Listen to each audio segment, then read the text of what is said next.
And action!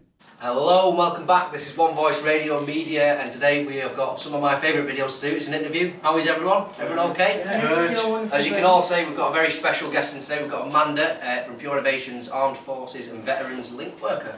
Welcome to the studio. How are you? Thank you. I'm good this morning. Good, lovely. Found the place okay? I did. Oh good, yeah. It can be quite a fuss to get round and find the car park. Yeah. How is everyone else? Yeah, good, thanks. Good? Yeah. Everyone feeling good? Yeah? Oh yeah. Should we get straight into it? Yeah. Let's take it away. Alex, I think you are question one. Can you tell us a little about what you do to help the military communication Community. community? Lovely. Yeah, I can. I actually have two roles. So I'm the Armed Forces and Veterans Link Work for Pure, and that involves being a single point of contact for people who have served or are still serving in their families when they need a little bit of help or support or a bit of guidance to get in touch with the right services and organisations for them. So I provide that connectivity. Lovely.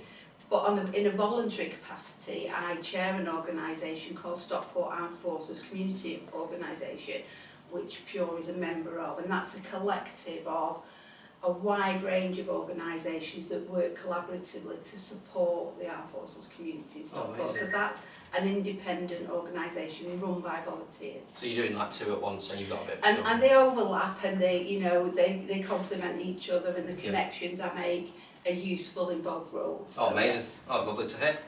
Adam, your question too. What inspired you to get involved in supporting armed forces members?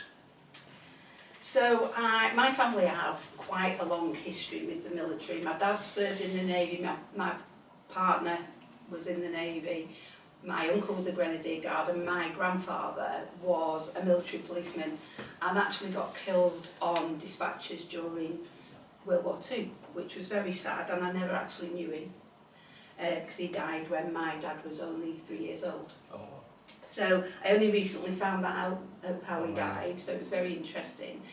But also, a few years ago, I was elected as a local councillor, and within that role I was appointed to the Cabinet, and I got responsibility for the Armed Forces Covenant for Stockport. And it became clear very quickly that not a great deal was being done to support the military community in Stockport. And I wanted to change that, and I was able to change that. oh good. And help to form the Armed Forces Yeah. Community Organisation. Oh, amazing. And that's done a positive impact then on the Absolutely. community. Yeah, amazing. Absolutely. Nick, we'll go to you for the third question.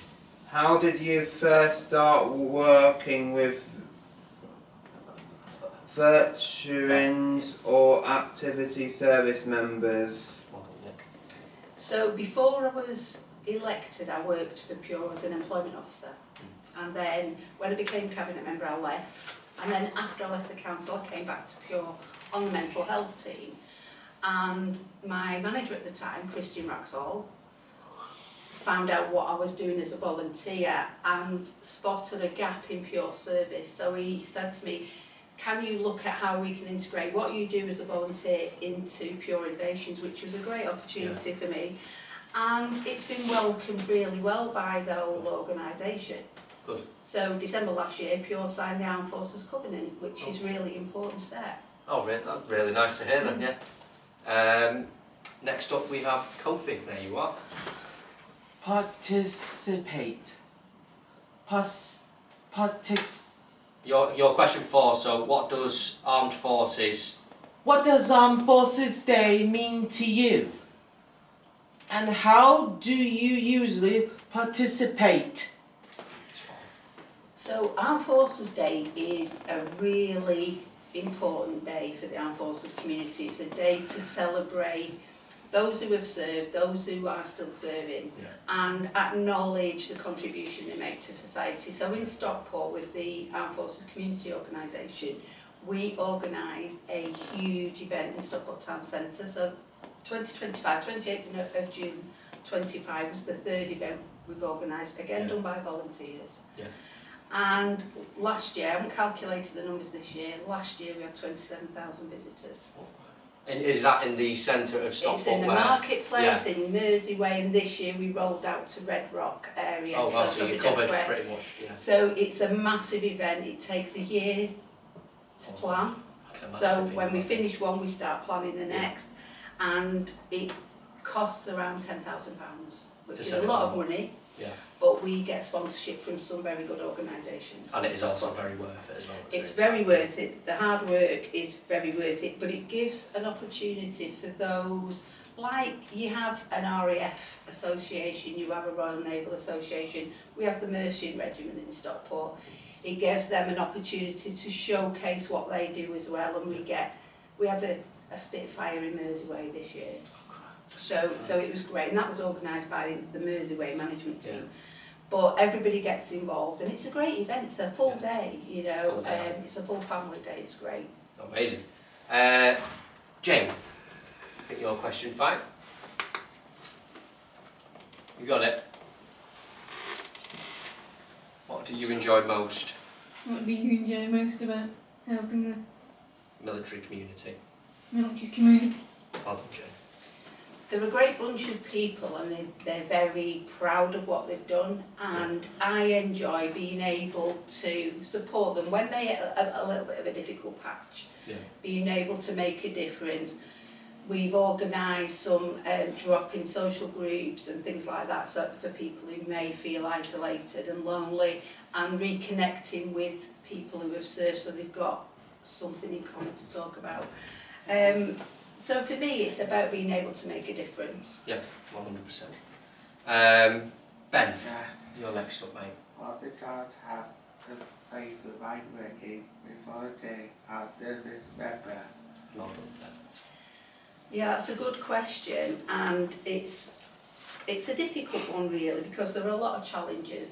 One of the biggest challenges is engaging with young people who have served, Yeah. because the majority of people I work with are older veterans, but there are some younger people who have served as well and experienced difficulties, but they have a culture of not seeking help. So trying to change that culture is ongoing, and I'm working with a lot of organisations to do that.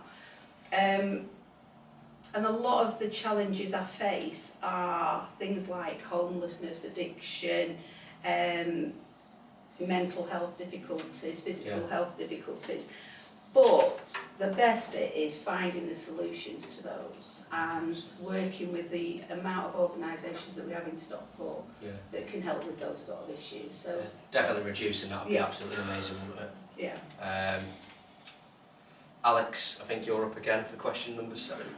Why do you think it's important for the community to support the armed forces? If we think about what people do when they serve in the military, it's about protecting our country and protecting us as individuals from invasions and war, you know, new wars. We've had 2 world wars, there were other conflicts going on throughout the world.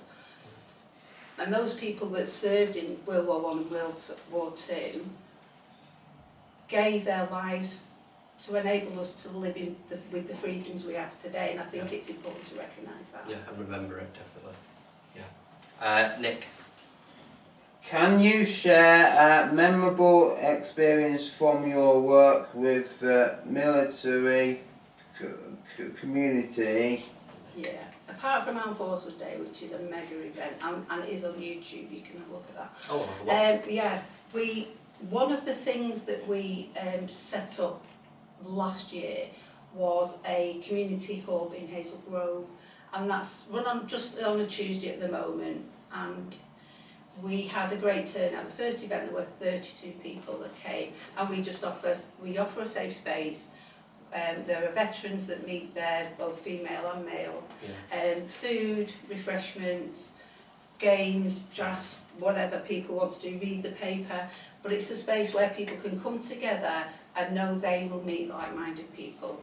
And launching that space has led to other things. We've engaged new people. Branched out. Yeah, we've had services come in to speak to the members who can then help with things, so like the mobile library service for older people, We did a cancer awareness event so people have better understanding of what to look out for. And we took part in some consultation about the Armed Forces Covenant, shaping that for the future.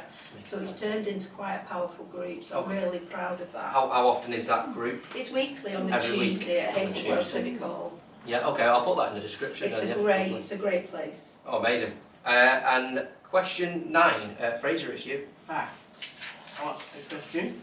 Is there anything Is there anything you would like to ask us? you would like to ask us?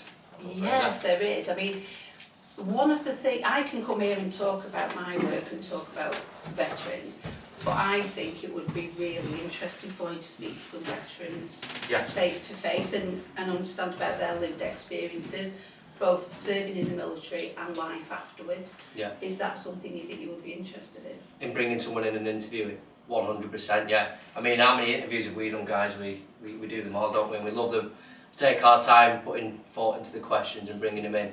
And yeah, 100%. Excellent. Definitely. Would you guys be up for that? Yeah. I think Yeah. I would be really up for that, and you would get 100%. some interesting stories. Oh, I can guarantee, yeah. Yeah. No, definitely, we're definitely up for that.